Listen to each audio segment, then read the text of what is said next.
JapanesePage.com's beginning Japanese phrases. This week's word is といいです。 I hope. It would be good if.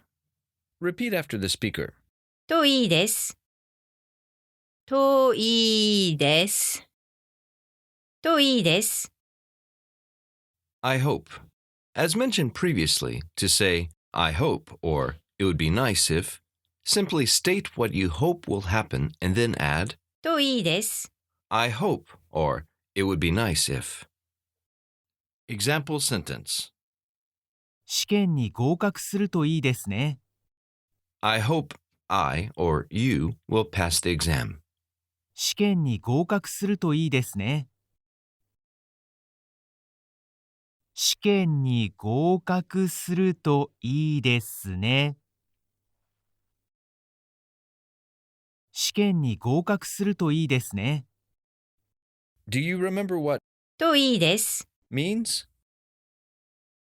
I hope. Now let's break this sentence down.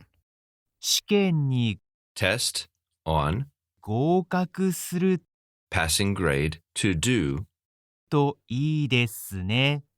would be good. 試験に合格するといいですね。それじゃあまたね。